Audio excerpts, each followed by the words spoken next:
पारादीप विधानसभा निर्वाचन मंडलीर उन्नयन कमिटी पक्षर एक समीक्षा बैठक पारादीप विधायक तथा शिल्प मंत्री संपद स्वयं प्रत्यक्ष तत्वावधान सर्किट हाउस ठारे अनुष्ठित हो जाएगी। बैठक में पारादीप अतिरिक्त जिलापाल समेत sub collector Kujang BDO Tirtol BDO Paradip पौर परिषद अध्यक्ष कार्यनिर्वाही अधिकारी समेत विभिन्न विभाग पदस्थ अधिकारी माने उपस्थित थिले।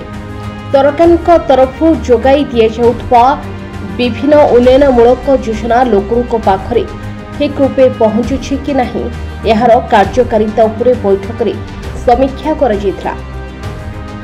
तेबे सरकार तरफ दिया जायथिबा धार्य समय भितर उन्नयनमूलक कार्य केते मात्रा रे होइछि कि नहीं से विषय ए बैठक में आलोचना करा जायथिला।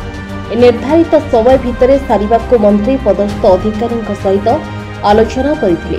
आज एससीडीसी मीटिंग आज अनुष्ठित होती assembly level constituency development committee meeting. ये मीटिंग रे आमर Paradip ADM sub collector PD DRDA एवं Kujang BDO Tirtol BDO Paradip executive officer Paradip municipality chairman Kujang block chairman एवं समस्त लाइन डिपार्टमेंट रो ऑफिसर माने समस्ते उपस्थित रही विभिन्न विभाग जो स्कीम अच्छी एवं तार कार्यकारिता उपरे पुंखानुपुंख भाव में समीक्षा करा जाउची एवं जहाँ जहाँ सरकार तरफ जो सुविधा सुजोग जोगाई दिया जाउची ठीक भाव में लोक मान पाखे पहुँचुची कि नाई एवं जहाँ टार्गेट दिया जाइथिला सरकार तरफ केते अचीव हैला ये सब विषय रे समीक्षा करा जाउची एवं आगामी दिन में किभली भाव में लोकों पाखे आहुरी सुविधा भाव में एवं लोकों